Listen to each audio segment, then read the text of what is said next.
Hey, what's up, guys? And I got this idea a long time ago, and I figured that it's about time I release it, guys. And don't worry, all of you that sent me your ideas, I've been jotting them down, and I'm almost there to release them as I go through the others. So, yes, guys, what if Naruto was a failed Ōtsutsuki experiment? The individual wanted to see what would happen if, in a world where the Ōtsutskis crafted things for their own good, crafted beings for their own, purpose. What if one of these beings were deemed to be a failure? What if one of them did not bring the expectation that they wanted, and in doing so they created something that even come to shock them in the near future? So if you would like to see what this entails, just sit back, relax, and I hope you guys enjoy. Let us jump right into it, guys.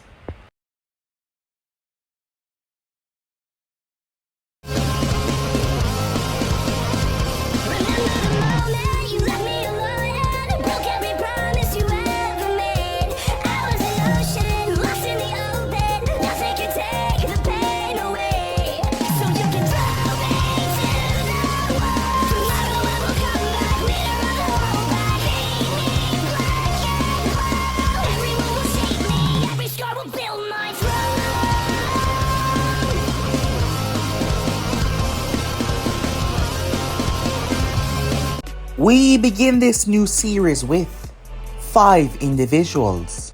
They were the strongest at the moment. There was nothing currently above them that exists in this reality. In this reality, they were the strongest, the most powerful.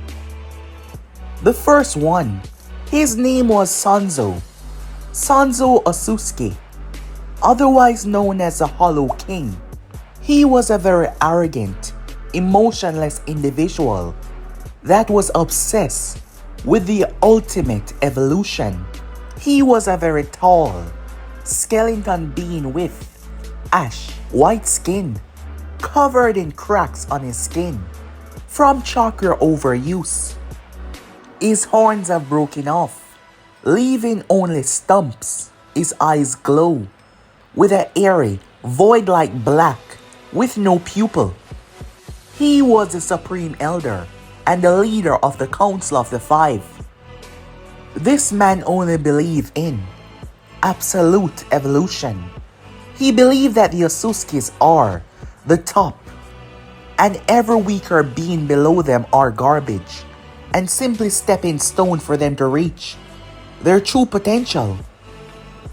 At the moment as he observed the failure in front of him, a failure unworthy of our lineage, dispose of him.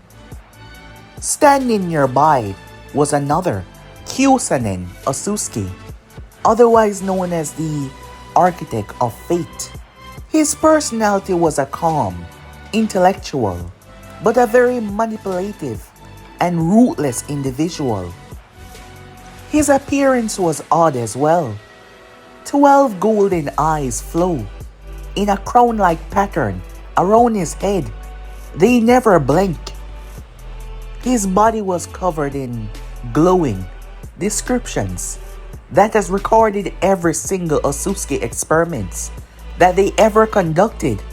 His voice is very deep and gruff, but at the same time soft, most times sounding like it was a whisper of knowledge that only he could understand. His role within the council was the historian and the genetic architect of the clan. He is the one that actually first devised this experiment that they were currently looking at. He believed that even failure have a purpose. Well, if they could be repurposed. His view on the thing in front of him, perhaps not worthless, but unstable. If refined, perhaps, could serve a greater purpose, but given all the failures, it seemed like refined was out of the picture. And then we have Shino Ōtsutsuki. She was known as the Blood Mother, a cold, sadistic, person that seemed to delight in other people's suffering. Well, more likely she found it fascinating. It was something that she adored, something that she truly wished to pick apart and understand. In doing so, there has been a lot of suffering and chaos. She was a very tall woman, with pale skin that was almost blue, with a third mouth that was right on her forehead that seemed to whisper constantly. Her hair was made of living, shifting chakra, and there were strange markings all over her that pulsated at a random interval. Her role within the council was overseeing the breathing, the experimentation, and the destruction of the failure bloodlines. She viewed the Ōtsutsuki as the perfect specimen, and anything outside of that, anything else was a failure. Her view on the experiment, the failure, well, it should be destroyed. It was worthless, useless. It was an abomination, nothing else and nothing more. And then we had Raisin Ōtsutsuki, known as the Executioner, a merciless, battle-hardened, very destructive individual that was disgusted by weakness. He was a massive hulking figure, powerful. Half of his body was covered in scar tissue. Given the divinity of their form, it is shown that a very powerful weapon was able to scar him that much. But just by the look on his face alone, you could see that he might seem a bit unstable when it comes to his job. His right eye was fused shut, while his left eye was an incomplete Rain Sharingan, constantly flickering with instability.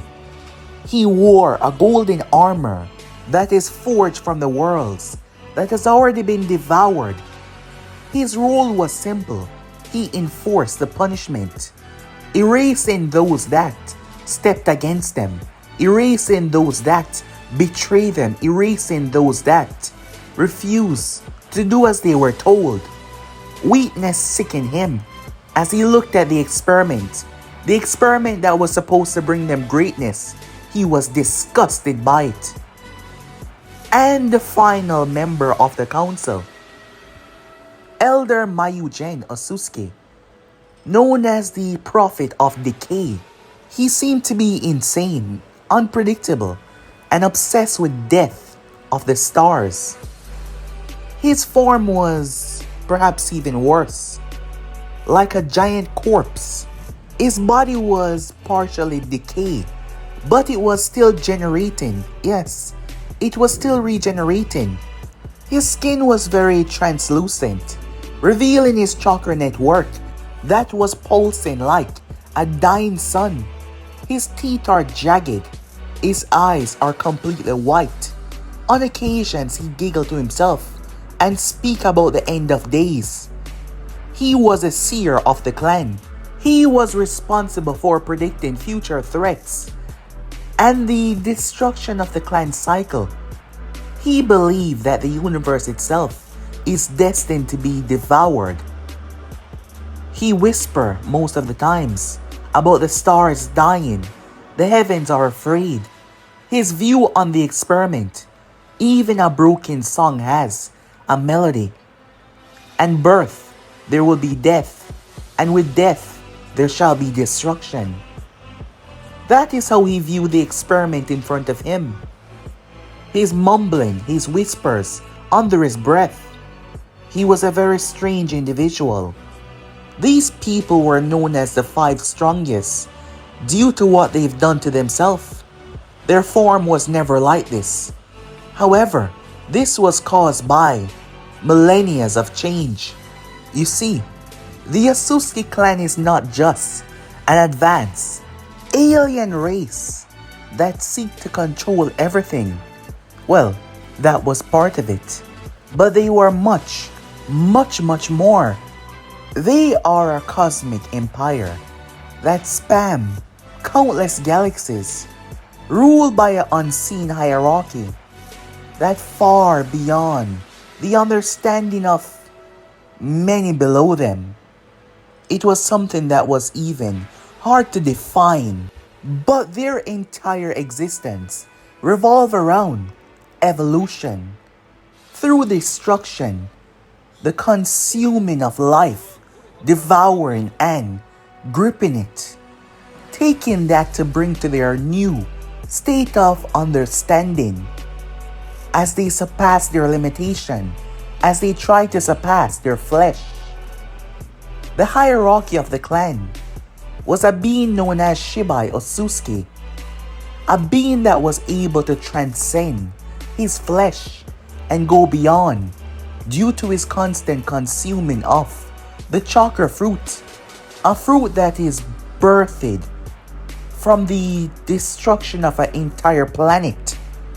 All the Ōtsutskis worship him as a divine being, believing that through constant evolution, they too can achieve a state of immortality and beyond godhood. That is what they desire. That is what they all seek. Beneath Shibai Ōtsutsuki were the elders, 5 individuals that call the shots, that determine the fate of their race. They give out orders, select which world to invade. They have done brutal, inhumane testing on their own to weed away the weaklings. Below the elders are the royal bloodline. Ōtsutsuki is known as Ishiki, Momoshiki, Kinshiki, Kaguya. Those who are tasked to spreading the Ōtsutsuki's domain, to spreading their control. Each members are assigned a partner to ensure that one can be sacrificed so the other would survive and cultivate the fruit, as the strongest one would remain. The Ōtsutsuki home world, it is known as the divine cradle. It was a true world of the Ōtsutskis. It was a dying planet. Yes, it was dying. The resources there has been drained by thousands of years of chakra fruit cultivation. The land is barren. Its skies bathed in a golden light that bloomed from the trees' husks that remain there.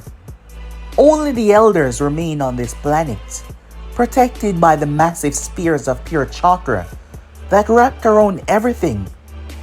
For an Ōtsutsuki to remain on home world, it was considered as weak, but not for the elders though. After all, the one below the elders, it was their job to go out, cultivate divine trees, harvest the fruit, and bring world to their knees. The elders have done many things in the past, and this was one of them. It was an experiment. They've even experimented on themselves. That is why they look the way they look, trying to push their physical form to the limits, trying to overcome the flesh. However, this was one of their experiments. They were trying to create something new, something to strengthen their clan even more. It was because, centuries before the creation of the experiment, the Ōtsutskis foresaw a problem, the endless evolution. It was becoming unstable. Some members like Shibai, well, he ascended beyond the need for a body. That was one thing they knew for certain. But some other members, aka the elders, they were degenerating. Their forms were becoming monstrous. And their chakra was starting to mutate them in ways that were making them look like an abomination. And that was clear from their earlier description. So they wanted to solve this. They wanted to create an Ōtsutsuki vessel, a being that can house unlimited power without breaking down. This vessel was designed to become the new god of their race, a being to even surpass Shibai Ōtsutsuki. Unfortunately though, something went horribly wrong, aka the failed Ōtsutsuki vessel. It wasn't given a name, as it was bound and restricted in front of the five of them, as they were in the process of casting it away, believing that it would not survive in the vacuum of space. It was all perfect in their eyes. They wanted to create a hybrid being, to wield the power of the divine fruit without succumbing to the mutation or side effects. To do this, they implanted the genetic code of many, Kaguya, Ishiki, and several others. Even the divine essence that was left behind by Shibai Ōtsutsuki was implanted in this creation that they made. Unfortunately though, rather than growing into an all-powerful god, the vessel did not properly stabilize, which led to the failure of his chakra pathways, not overcoming the strain of his chakra, starting the unfortunate awakening of the dojutsus with unfortunate side effects. Destroying it might cause a blast that would be more bad than good. The chakra had mutated to levels that not even they could absorb without affecting their bodies. That is why they deemed to send it off into the vastness of space. They were sure that it would not survive. As they cast the abomination away, they returned back to what they were doing. There was still more left to be done, as they send out their many below them to cultivate planets. The seer was the one that picked the planets. Those with powerful, rich life force were brought back for experiments and consumption by the elders. They didn't just eat it, they fused the chakra into their being.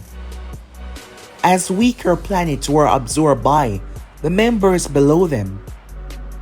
As the seer stood there, observing the vast emptiness of space and the abomination that they simply cast away, he got a glimpse. He saw something. He saw stars exploding. He saw worlds blowing up. He saw galaxies being crushed. And through it all, he saw the marvelous destruction and creation. He gazed into the emptiness and he smiled. So beautiful, he said. It seems like through his madness of trying to understand the cultivation of everything, including life and death, he failed to see the true purpose of his vision, his gaze into the vast, what is to come.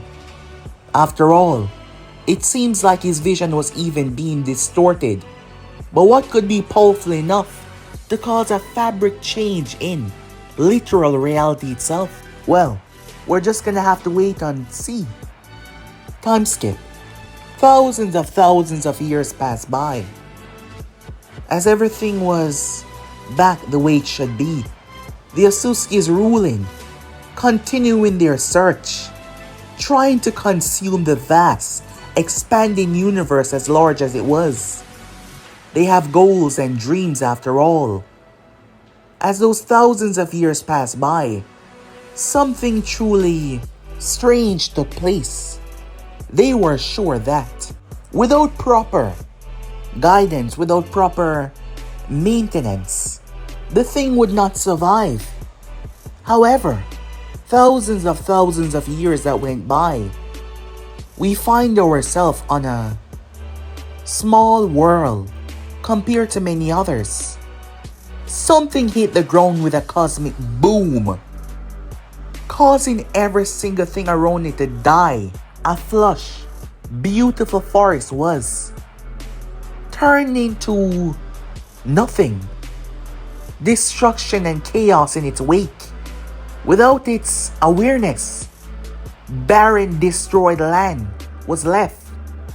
Everything was gone. Everything was gone. Lying there was a strange pod.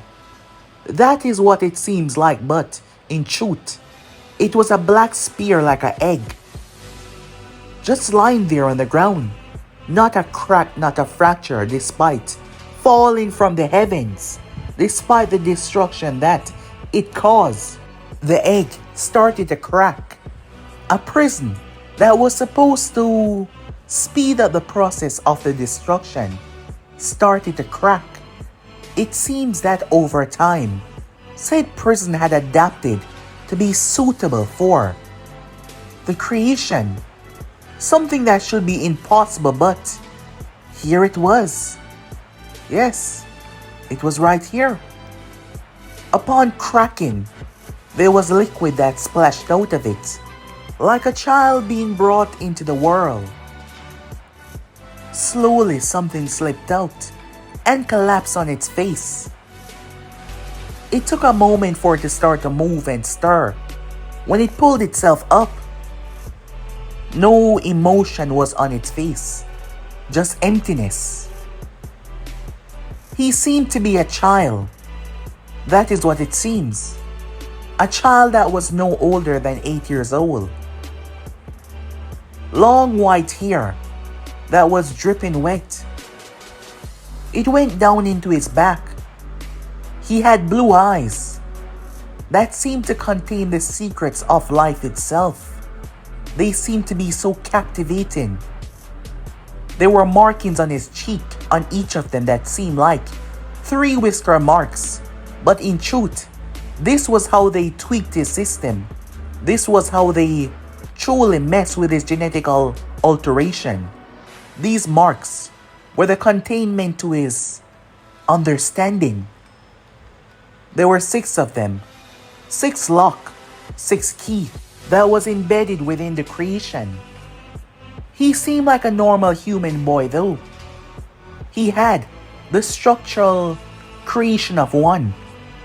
He had the important physiology of a human down there.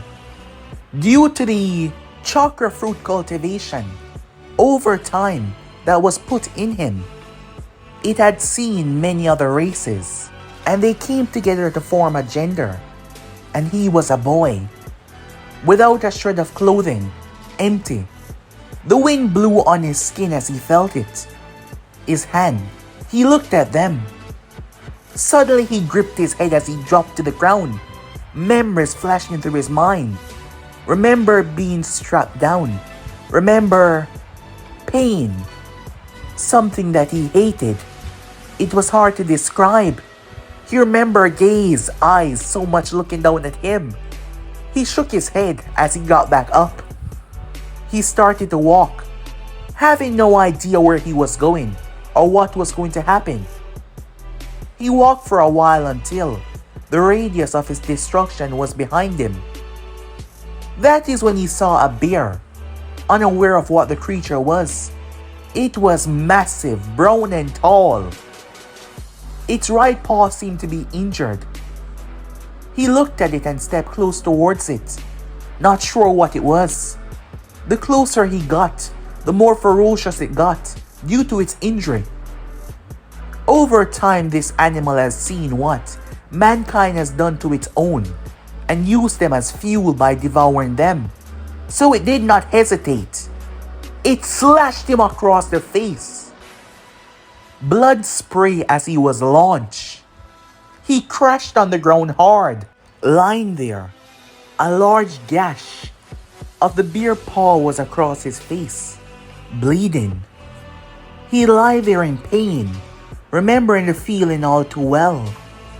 Suddenly, the damage started to reverse itself.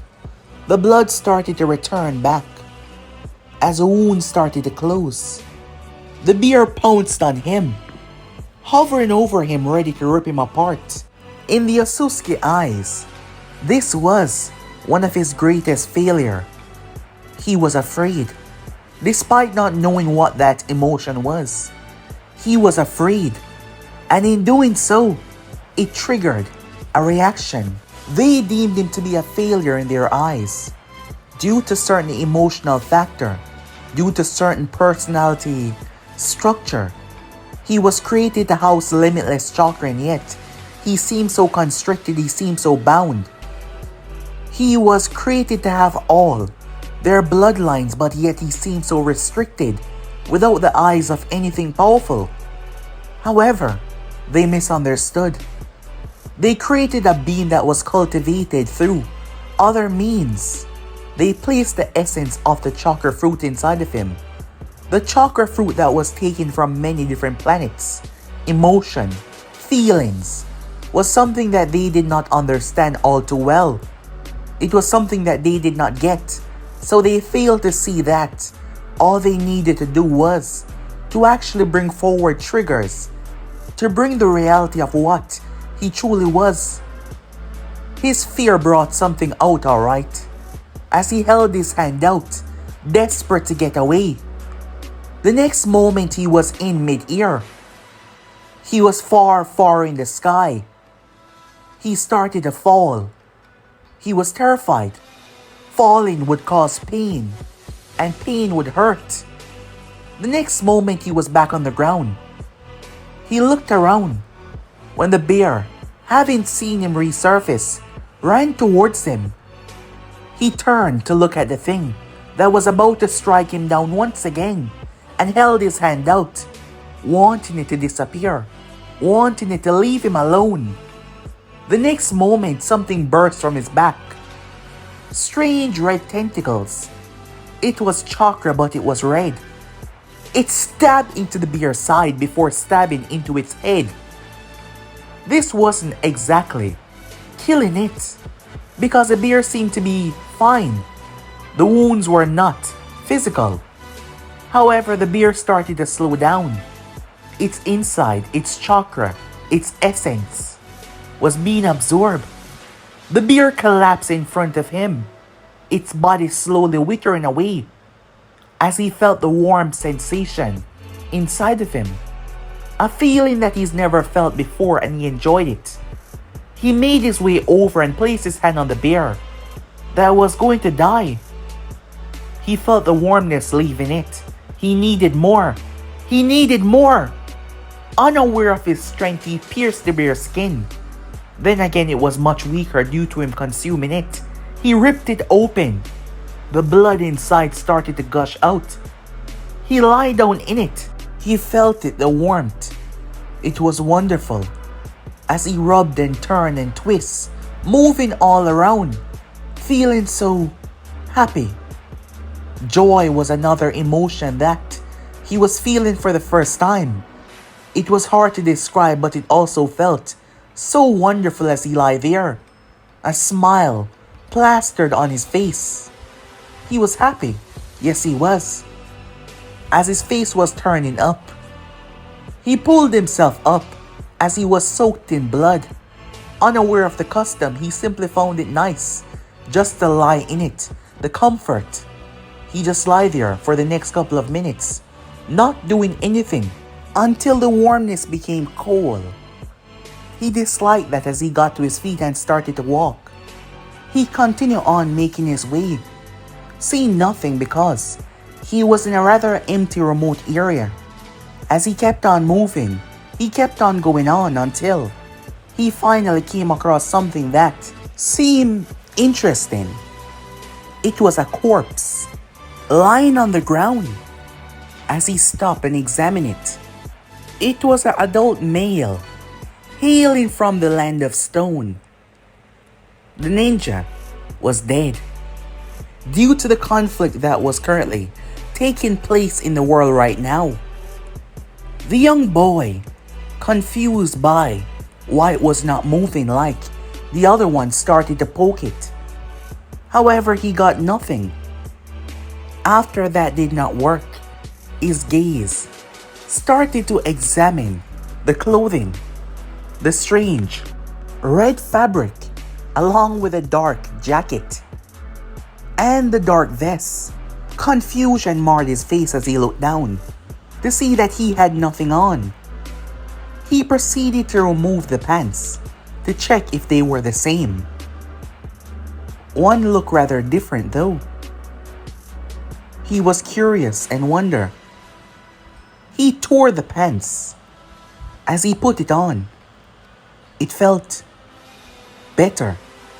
Another defect in his creation that they believe. He wasn't supposed to be affected by the weather, as a cool breeze rushed through the area. He was supposed to be immune by any effects of weather patterns or different changes. However, it didn't affect him as they thought. He removed the brown Jonin jacket as he unstrapped the vest. He then pulled off the red shirt with one sleeve. As he tore it with his hand, he placed it on himself. It looked rather goofy and too big for him, but he found it suitable. It was warm. Like the other one, he thought to himself. His words not meaning the same as a normal child would. He reached down as he found the vest, rather interesting as well as he put it over his clothing. It was big, much bigger than him, but it hung there. He then found the weapon pouch. He held it upside down as kunais and shurikens fell to the ground. He reached and picked up one of the shurikens a bit too hard. It punctured his flesh as he dropped it.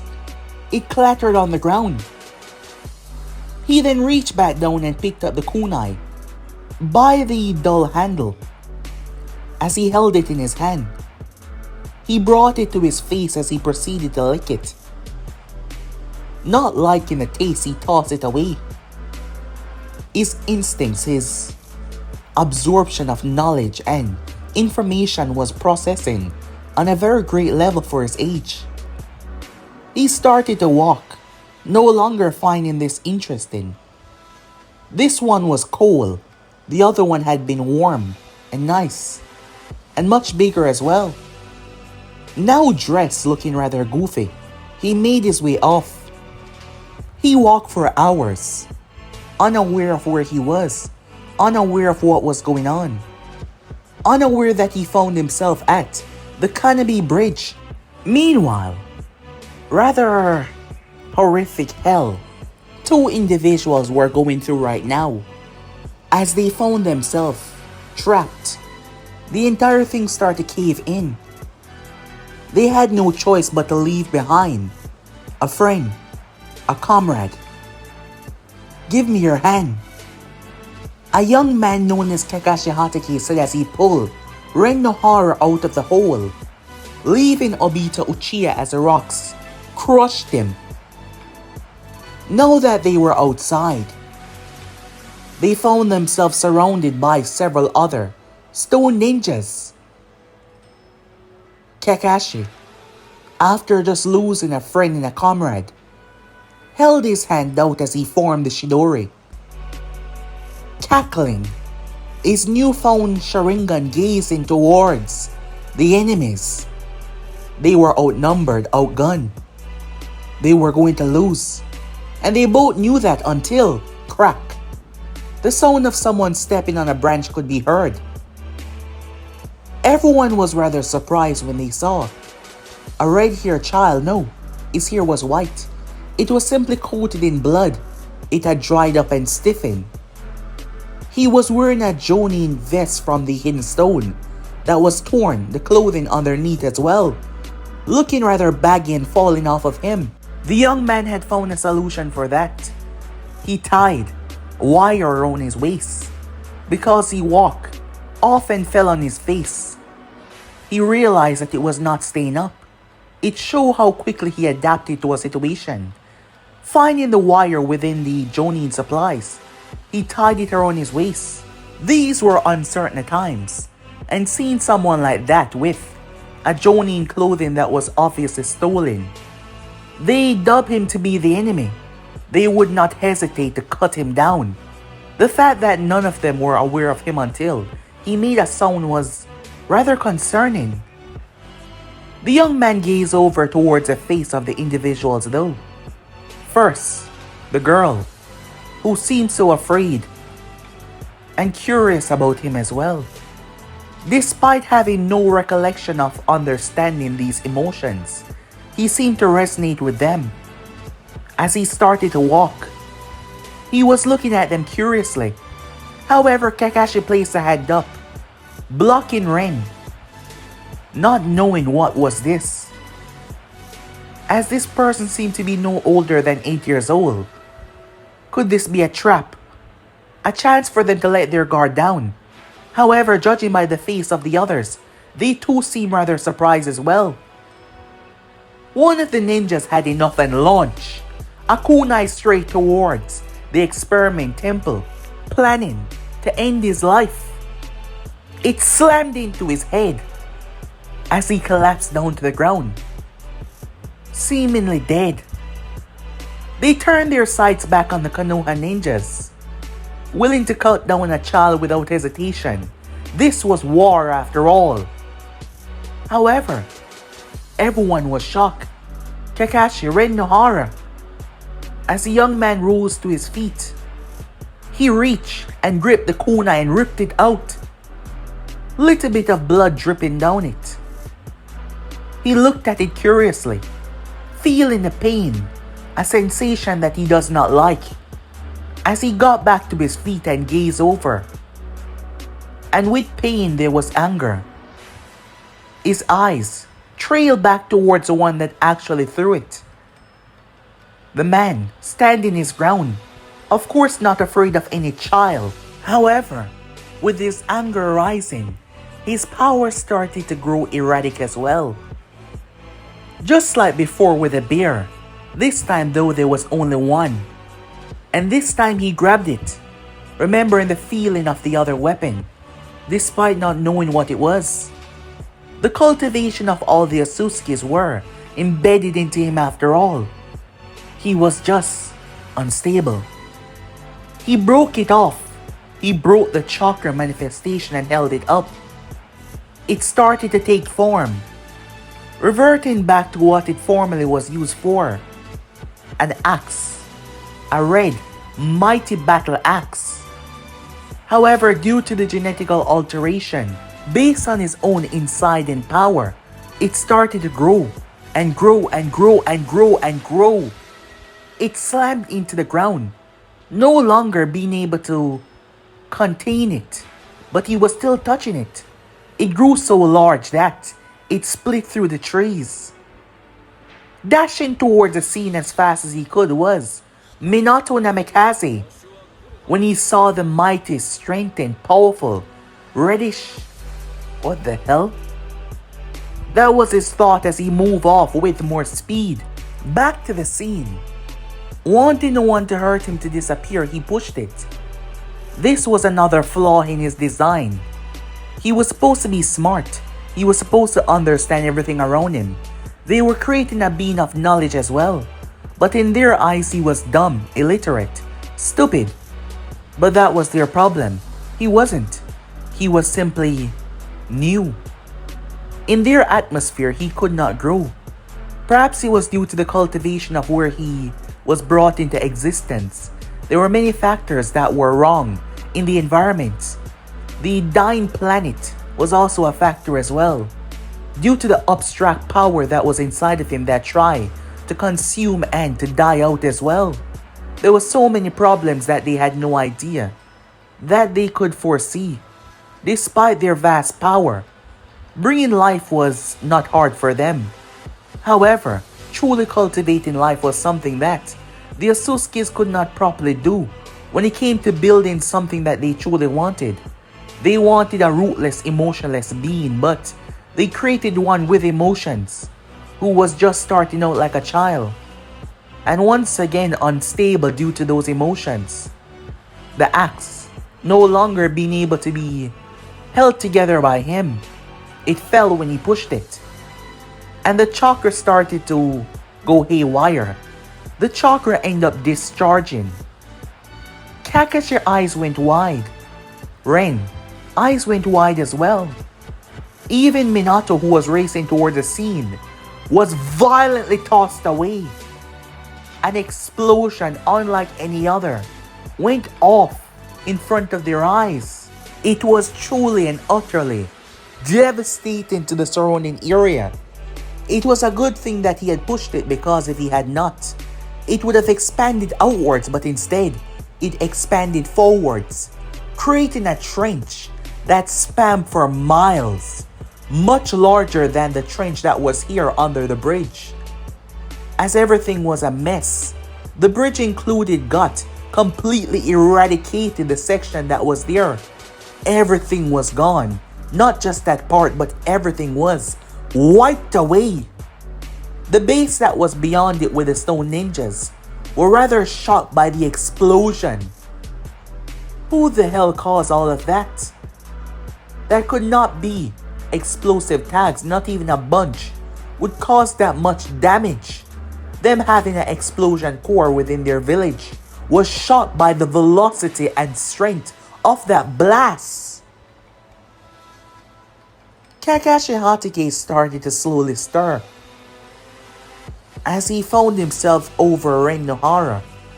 A piece of debris had collided with the side of her head, knocking her unconscious. He checked her pulse. She was still with him. He didn't want to lose another teammate today. Minato picked himself up a distance away. As he brushed himself off, the explosion was so fast and sudden that it caught him off guard. Him of all people. He made his way, fearing the worst. There was no possible way that they would survive that. He was angry. When Minato arrived, he saw someone standing there. The person seemed to be a child.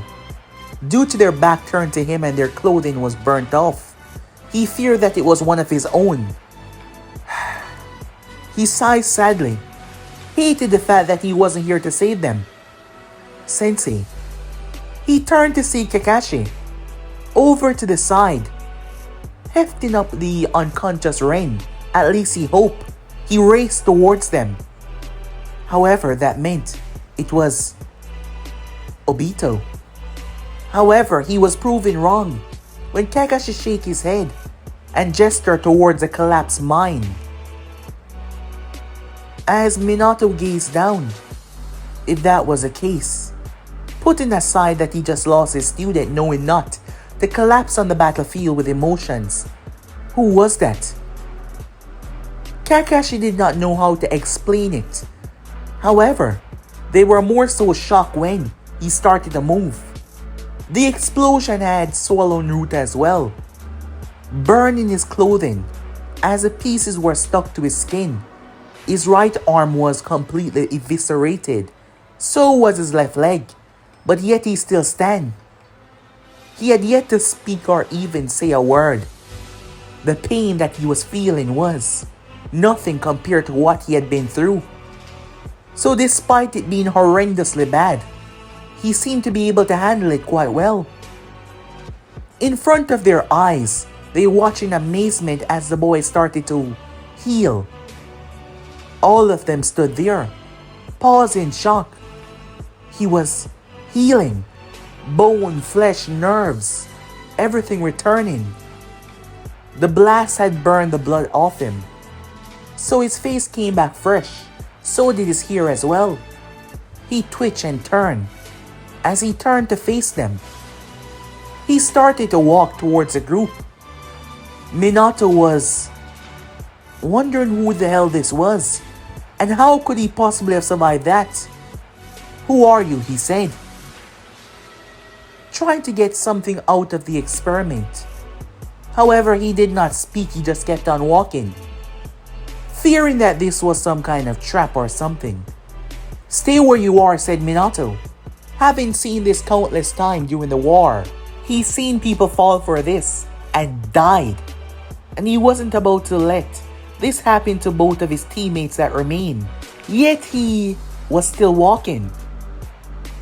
Minato whipped out a kunai, preparing himself, but there was no fear, no sign that he was even paying Minato any attention.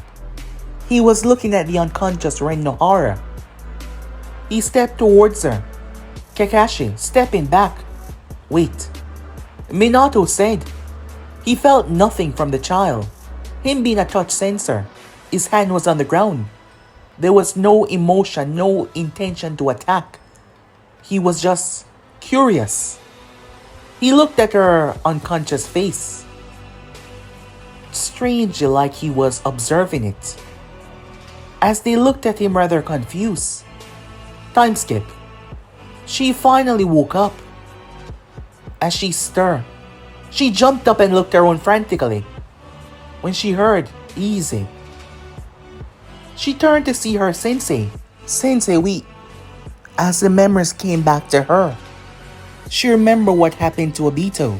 As she became sad, knowing that she would never see him again. When her eyes noticed something. Well, someone. It was a boy. She looked at the white-haired boy on the ground. His eyes were open, but he was not moving one bit. She looked at her sensei confused, as Minato proceeded to tell her what happened. After just looking at her strangely, not even moving, just looking at her, he just lay down on the ground, unmoving. His eyes did not close, but the way his body was moving, he seemed to be sleeping. He's been doing that for the past couple of hours, not doing anything.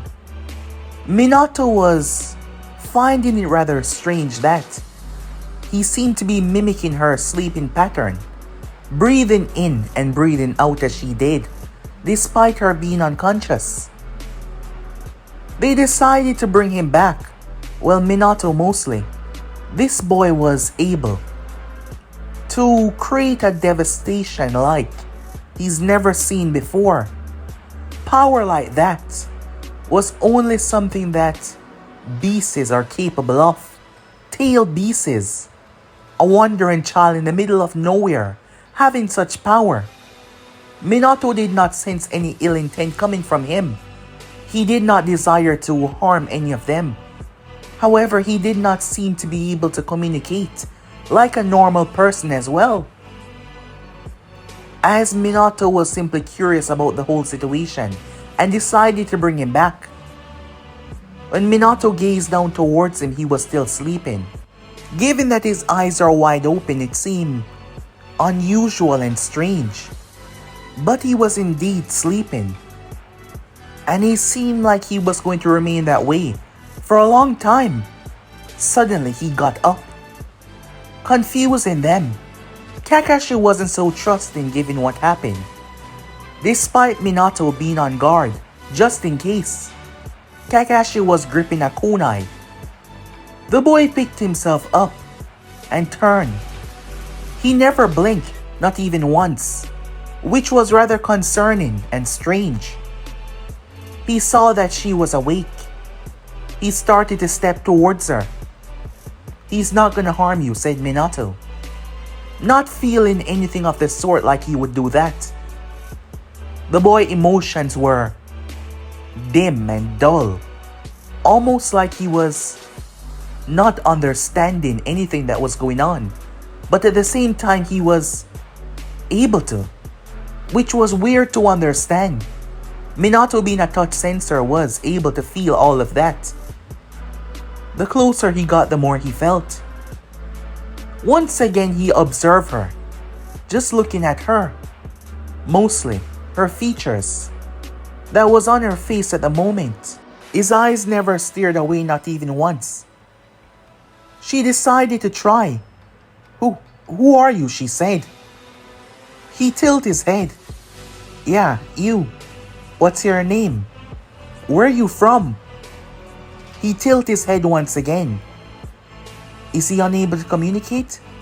she said, looking towards her sensei. "It would seem that way. But he's like 8 years old, right?" she said, looking at him. "How can he not speak?" "I'm not sure," said Minato. "This whole situation is rather strange. We're going to bring him back to the village," Minato said. For more than one reasons. The boy possessed power. Great power. Having that power out in the open like that for any village to take advantage of would be catastrophic, especially in these times. At least, he knew the third Hokage would try to not use this boy for a weapon. The other nations, well, they could not be trusted.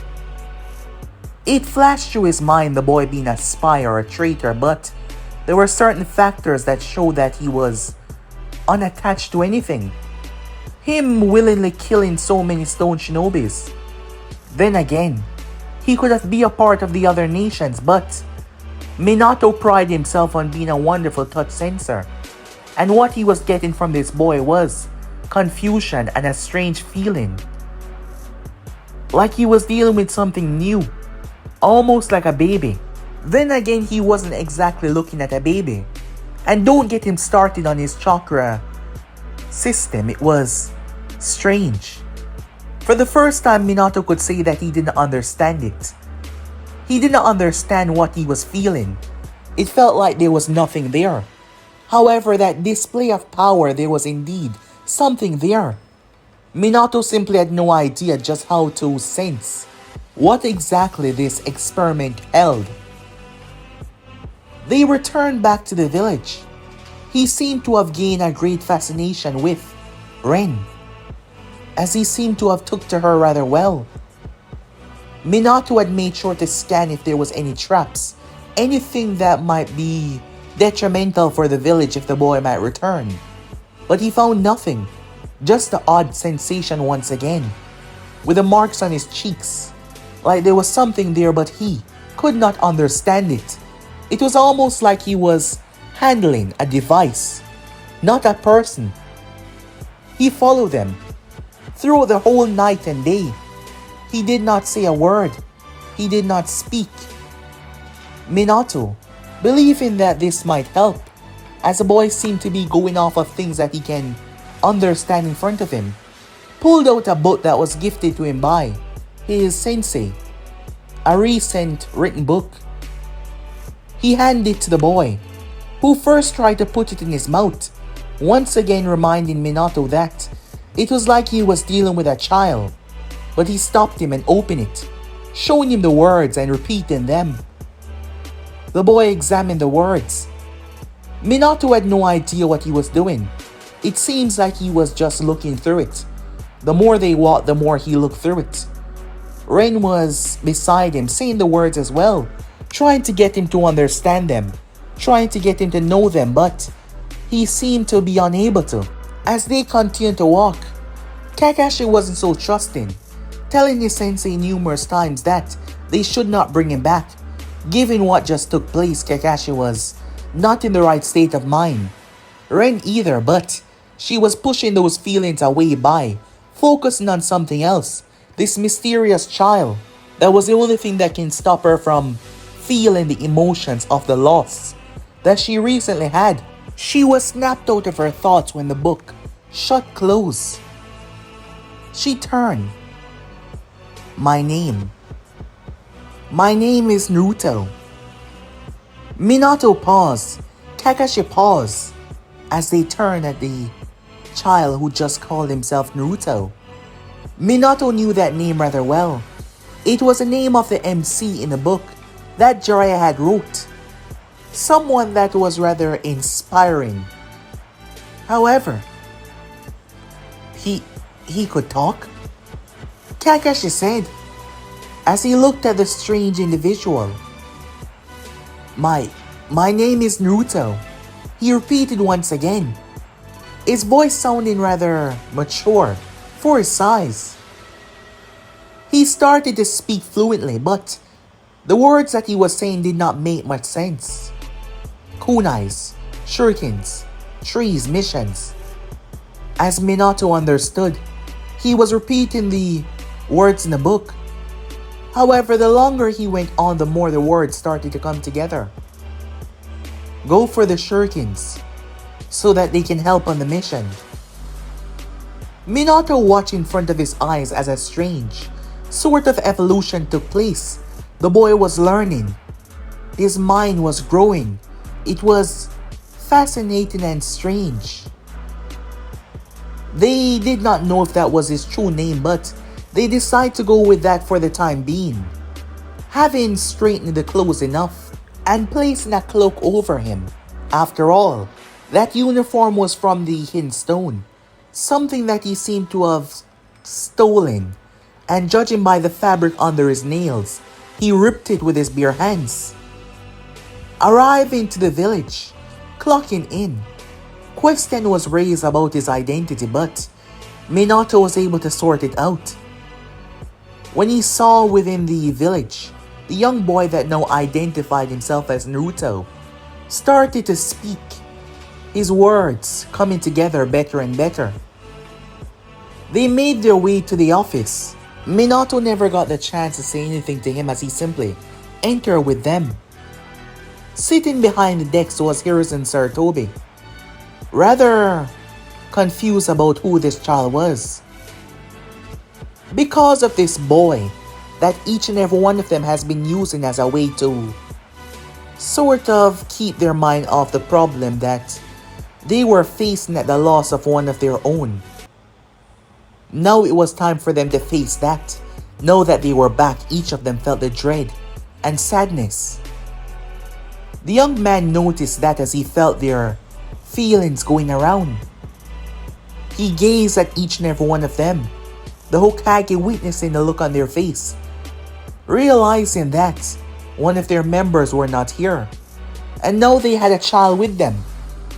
An explanation is needed. Minato watches something strange happen. The young man went to Ren and put his arm around her in a strange fashion, almost mimicking a hug. He then let her go, not an ounce of emotion on his face.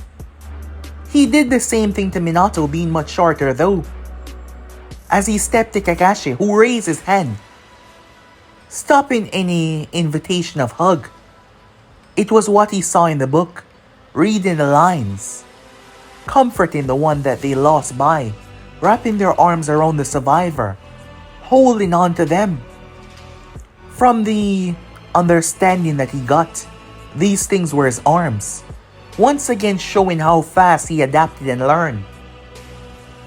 Minato started to tell Hiruzen about what took place and the loss of one of their own, and that they found this child.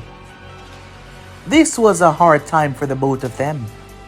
Minato didn't want to leave them high and dry.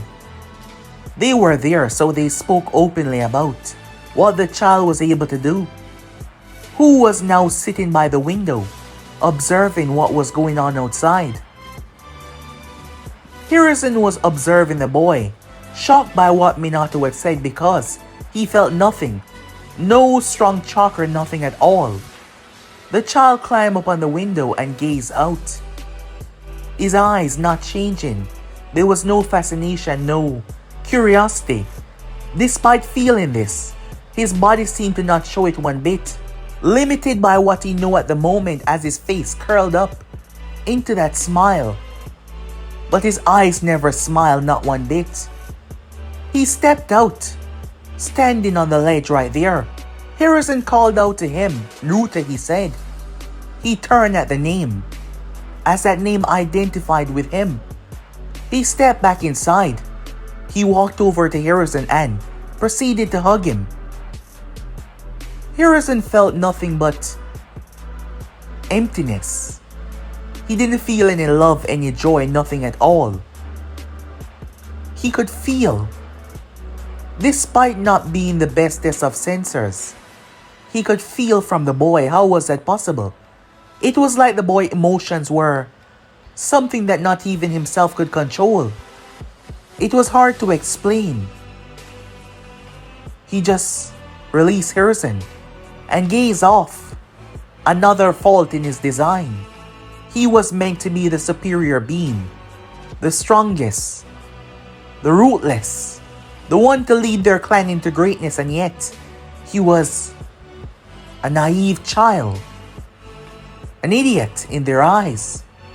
However, they filled him with so much from different worlds that his mind was not focused on one. His mind was like pieces of rice that were separated but slowly coming together to form something substance, to form something real.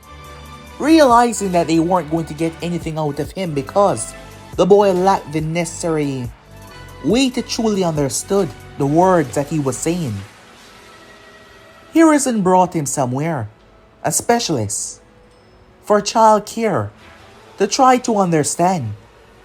It was a member of the Yamanaka clan who dealt with the mind and understanding of said mind.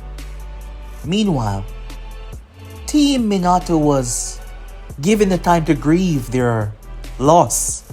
The pain that they were feeling no longer distracted by Naruto. They were feeling pain, and a whole lot of it that they would never see Obito Uchiha ever again. Meanwhile, his name was Akira Yamanaka. Akira was an elder of the clan, a specialist in many areas, and Akira was stumped. This child seemed to have been raised in an environment where he was isolated from everything and everyone, having the comprehension of a baby. But at the same time, his grasp to learn and understand was so large, it made him question everything else. The child was learning with him. He went for several books that were great for infant care. The child read through them, despite not knowing some of the words. He seemed to be able to understand a few and blend them together. He did things that should not be possible for his mental capacity. As the child was definitely not a normal boy, not one bit. Akira was trying to understand just what makes him tick. For 1 hour, he read non-stop. He read through from age 1 to 5, and then from 5 to 10, and from 10 to 15. His capacity and understanding grew so large that after that hour, Akira found himself having a conversation with a boy who knew absolutely nothing. He simply spoke of pain. He said the word experiment, which led them to believe that the boy was experimented on. Now having a better grasp and understanding of what he truly meant, as he was experimented on, isolated away from the world. That is why his comprehension was so limited.